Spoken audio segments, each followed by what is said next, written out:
one of the things that, Robin, you just expanded on is one of the reasons that it's so important for churches to understand trauma-informed care and understand when people are presenting with trauma to create that safe spiritual environment for people. Welcome back to the Living the Reclaimed Life podcast. In our last episode, we celebrated 5 years of conversations around healing, faith, and what it means to reclaim your story. And today, we're beginning to step into more conversations that really matter. This episode is all about understanding trauma through the lens of compassion. Because when we begin to see what's really going on beneath the surface, it changes the way we see ourselves, others, and even God. Before we dive in, I want to thank our sponsor for today's episode, Tim and Andrea Looney from the Looney Advantage at Realty Executives. They've been serving families across the Tucson area for over 24 years, helping people buy and sell homes with care and integrity.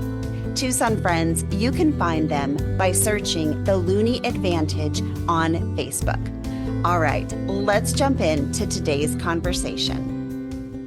You guys, welcome back to Living the Reclaimed Life. In our last episode, I got to introduce you to Deborah and Robin, which I was so excited about. And today we want to carry on the conversation about hope and healing and compassion. Before we get started, you guys, we just got this scheduled, so you're the first to know about this. We have an event coming up on June 27th for our Tucson, Arizona ladies. It is going to be a women's event live in person here in Tucson, Arizona, and it's called Rescued and Restored. And the word reclaimed, that's what it means. It means to rescue from an undesirable state and restore to the previous natural state. So that's like the narrative from Genesis to Revelation, right? Is rescuing, God rescuing and restoring our stories. And sometimes life can have a way of leaving us with pieces of our story that we never expected.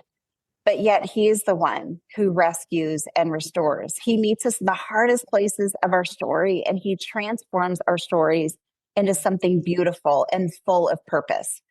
On June 27th, we are going to have a powerful shared experience and meaningful time together. And we're going to be reminded that those broken places are never the end of our story. So we hope you'll join us in the show notes and also on our social media, Facebook and Instagram. You can see registration and you can go ahead and register and join us on June 27th. And as we get this episode kickstarted, we started a new tradition. And that was when the three of us are together, we are going to share a reclaimed moment. So who wants to go first in sharing some way that God reclaimed something in your life or someone else's in the last, let's say, month? Well, this week, I'll go first. This week, I had the incredible privilege of leading worship alongside of my daughter. And she has been facing so much over the past few months. But I got to watch her bodily declare the victory of God and the power of his name this weekend. And it was just so powerful and so great. She just proclaimed the name of Jesus to a couple hundred people. And it was just a beautiful reminder of how healing and faith can shine through the very hardest of seasons. And it was just such an honor to be alongside of her. So that was my reclaimed moment for this week. I love that. This last week and a half has been crazy in my life, to be honest. So there has been lots of opportunity. God has had a very wide landing strip in the last week and a half in my life. And one of those moments that I think of is, so my mom passed away when she was 59 during heart surgery. And my sister is almost a decade older than our mom. And she just went through heart surgery this past week, and she did amazing. And I just think every time she goes in for some sort of a procedure, both of us clench a little bit and we're scared. We kind of freeze up and think, oh no, because of that, right? It's trauma. It's our bodies telling us this is going to happen because this happened in the past.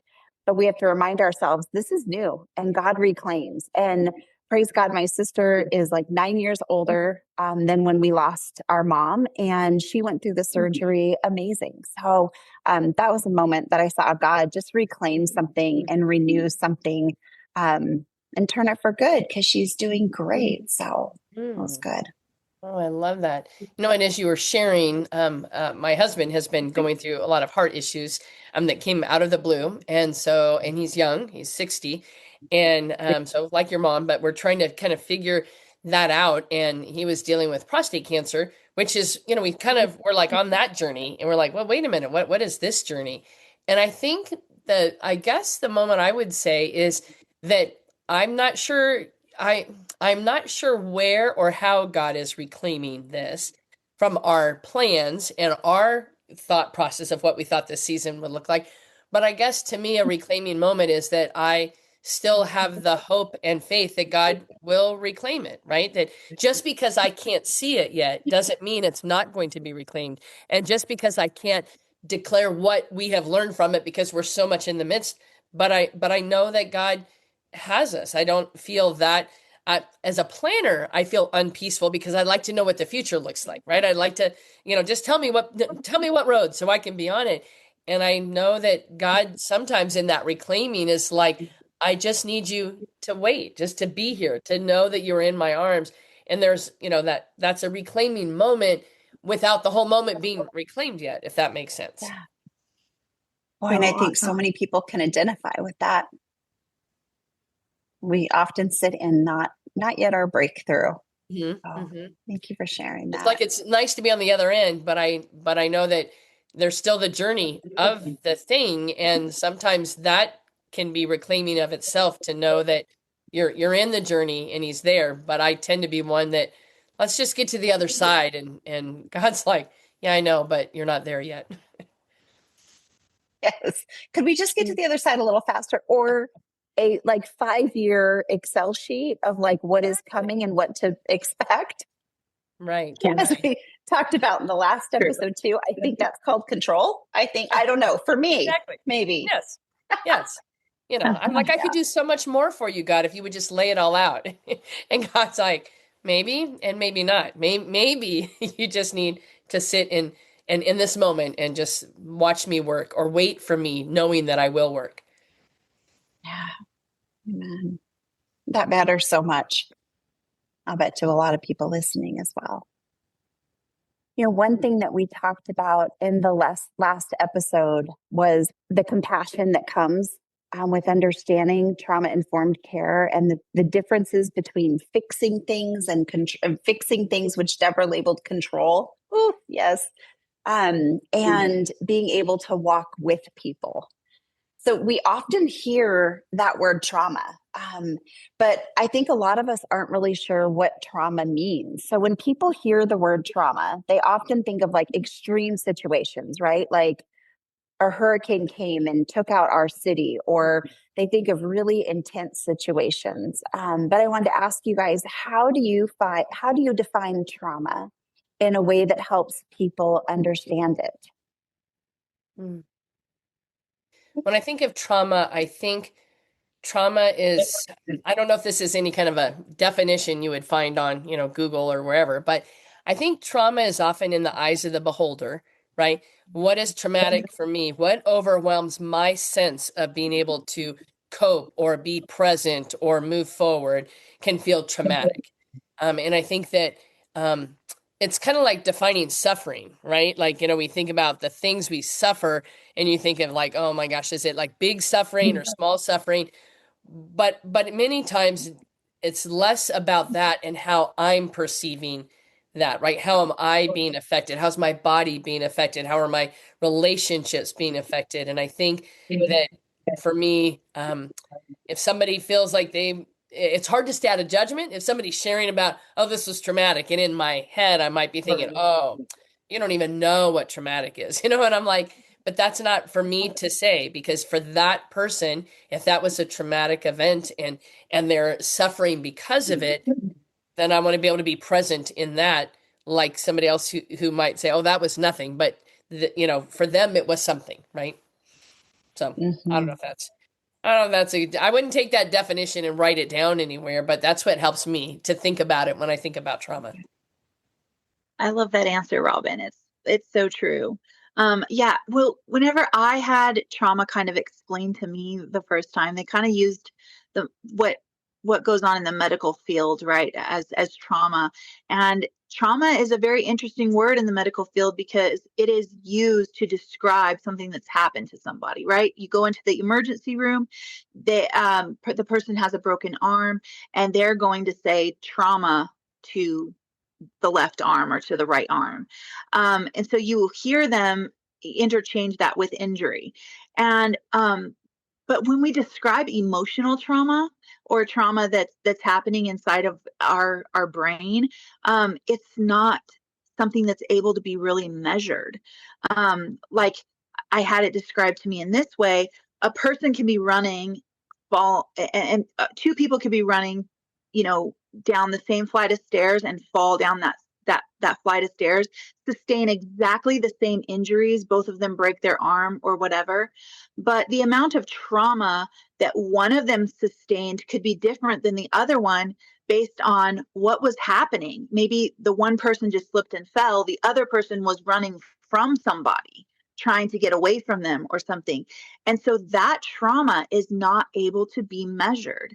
And that it can vary, and it varies, like Robin said, with the perception of the situation. It can vary in so that one person that was running from someone could have sustained a lot more trauma in their view or whatever.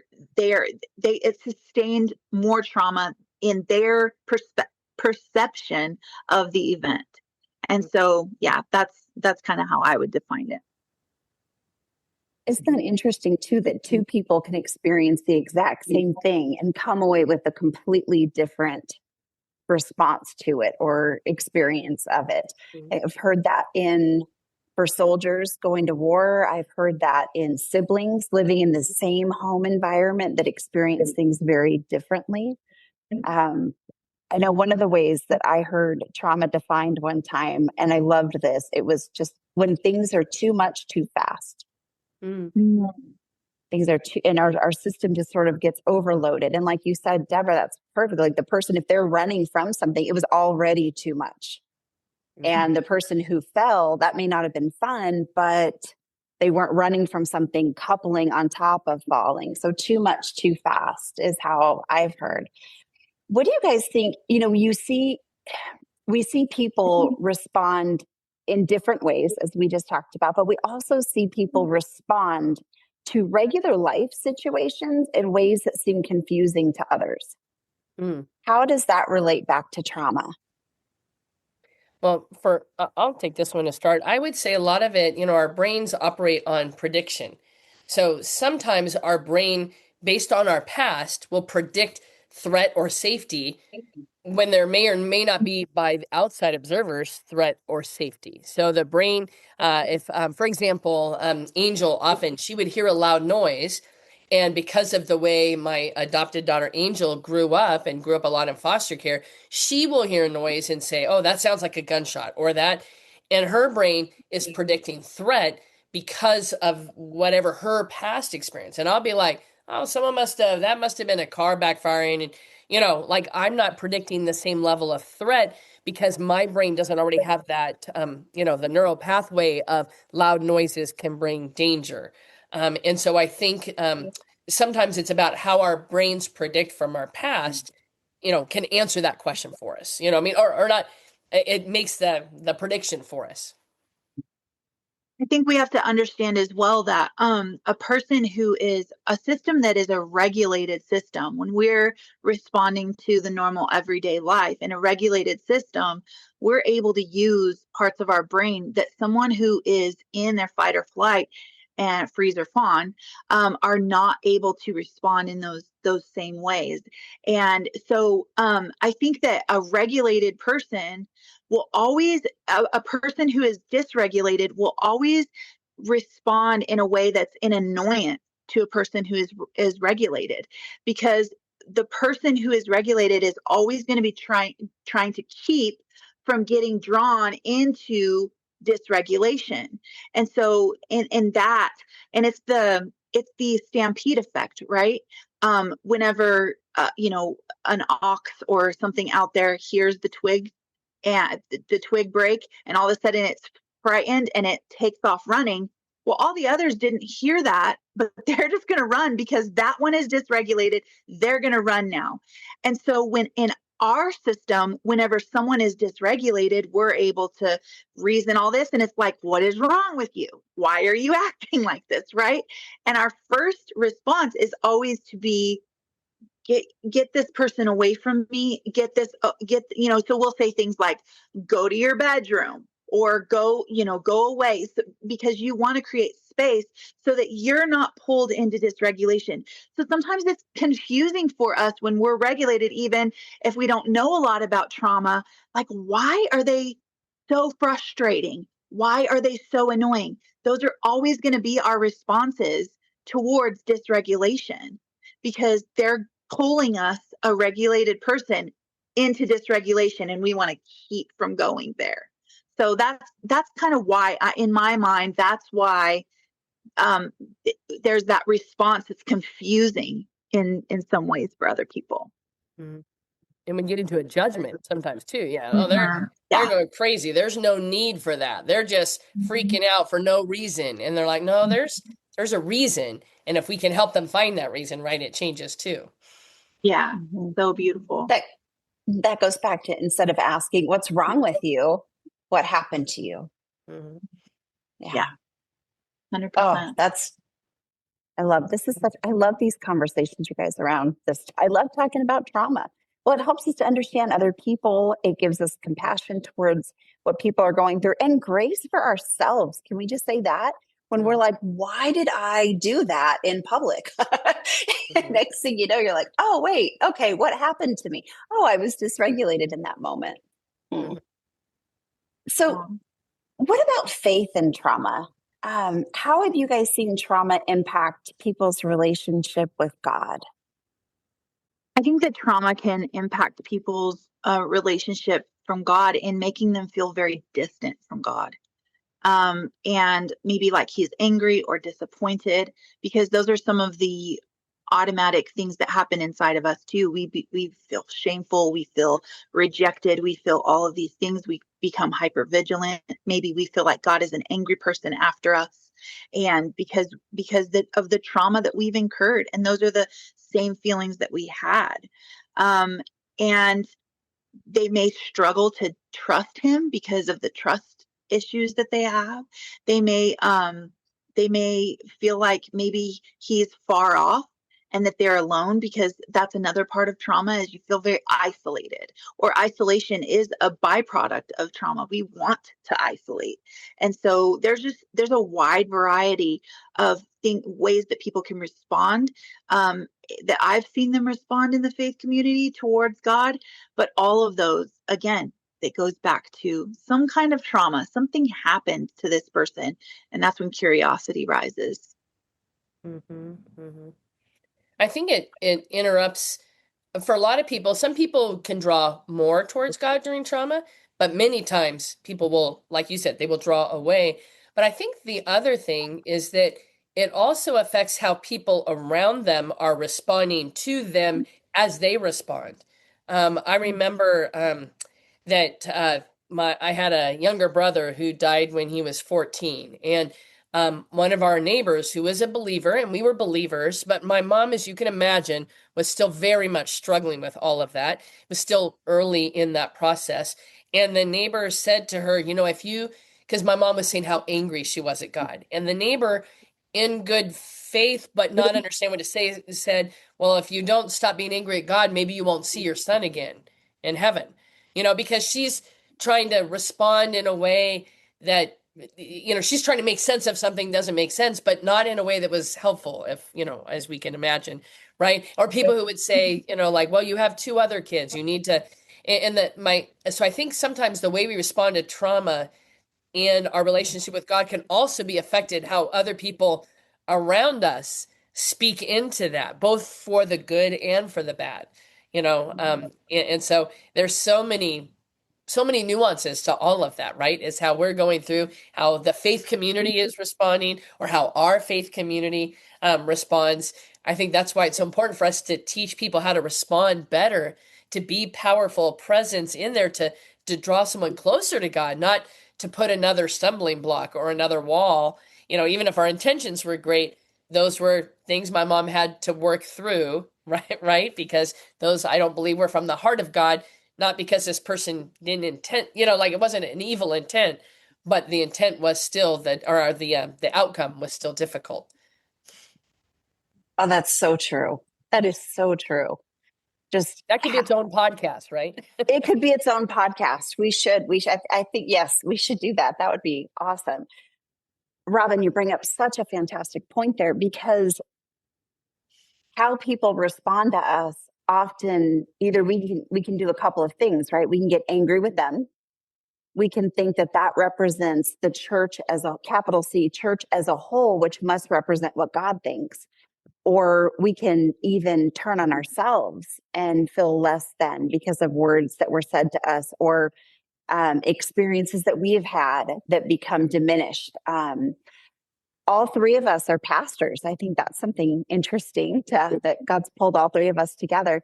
So we love the church. We love the local church, the capital C church, worldwide. One of the things that, Robin, you just expanded on, is one of the reasons that it's so important for churches to understand trauma-informed care and understand when people are presenting with trauma, to create that safe spiritual environment for people. So what are your thoughts, whether it be something you've seen that didn't create a safe environment, or ways that we can create a safe environment? What comes to mind for you guys? I think that it's hard to remember that the church is made up of people who are equally walking along a journey, right? And so, and I think it's so easy to hear, well, that person is from the church or a church or whatever, and so it must represent the heart of God. And my heart breaks for how many times that the heart of God is represented in a way that I'm sure is not the heart of God. And yet it's hard to manage that loosely. Like, how do you help people to see God's heart through a vessel that doesn't always reflect his heart very well? Right. And that's really the question, right? And we have so far to go, each of us, and as individuals and as God's church, and yet continuing to try to go on that journey. Trying to invite churches into understanding the importance of just trauma-informed care at a basic level, really can open up and create this safe and compassionate environment for people who are, truly walking through all kinds, whatever it is that life is throwing at them. We want to create that space. Them understanding trauma and understanding trauma-informed care can open up this place where compassion and healing can be that space that they are wanting to create. Because let's face it, they're wanting to create that. They just maybe don't know how, and they don't know enough about what that looks like, based on some of the things that they've been taught in the past from generation to generation, right? This is a lot of new information. I remember whenever I started understanding a little bit about it, it was like a whole nother world. Robin, you talked about that. It's like this whole nother world has just now been open to me. And so to invite the church into that world and say, listen, come and explore with us, and then open up this space where people don't feel judged or pressured, or just creating this safe space for them to actually heal. It's so important. And that's why we do what we do, right? Because we just want to invite people into this however we can do that. In church, out of church, maybe church isn't your thing. Great. That's okay. Let's just invite you into this healing process. Yeah, so many times I think the church is given the impression, by capital C church, that you have to be a certain way to come into the church, instead of there's a book, I think it's called Bloodstained Pews, and it was an old church in a country where World War II was happening. I don't remember what small village, and the soldiers on both sides were taken into the church, a hospital, so that they could face up. And years later, they decided to save some of those pews in the church to remind them that the church is where the hurt and the wounded and the bleeding should come. They don't need to be well to come in, but people think that. I remember once a young mom called and said, "My kids don't know anything about the Bible. Is it okay if they come to church?" And I thought, oh my gosh, to even ask that question, what was their perception, right? To come. But that's so true with trauma, as you were saying, Deborah. Having a place where people can come as they are. Mm-hmm. People where people can, we don't have to put on that mask or pretend we know. I remember one time being in a Bible study. It was one of my favorite things. This gal whispered over to me and she said, "I can't find that book at the library." And she was looking for a book named Matthew. And that opened my eyes so much, because I thought we take for granted, like, oh, turn to Matthew chapter 4. And yet there are people in our churches, especially I think post-COVID too, when so many people have come back to church, that they're like, "Tell me where Matthew is. Tell me what Matthew is." I just remember seeing that and thinking, wow, we have a very wide landing strip, for God to just teach us how to love people well, however they're coming in, and let alone our life circumstances that we're dealing with as we come into church. Now we get to sit with women, and you guys, women are dealing with hard things. And men are also, but we just happen to serve women. But to be able to come to a place and say, as a woman, I'm struggling with alcohol, or I am drinking. I remember one lady said, "I'm drinking in my closet at night and nobody knows. Nobody even knows that the bottle of tequila is sitting in my closet." And I just thought, good for you for saying that you can now say that. Now we've brought it into the light and we can do something about it. But if we think we have to be perfect, if we think we have to keep our mask on, we're just going to keep doing things in secret, whether it be behaviors, whether it be pain we're carrying. We're just going to keep carrying that. I don't know about you, but like, I'm ready to release things that have weight that God doesn't want us to carry. Yeah. So true. And so much of that is learning trauma and learning trauma-informed care. And how do we handle that? If, somebody says that in a Bible study, they've been together 20 years, and somebody says, "This happened to me." How do we handle that? How do we show up? How do that power of presence, Robin, that you talked about, is so important?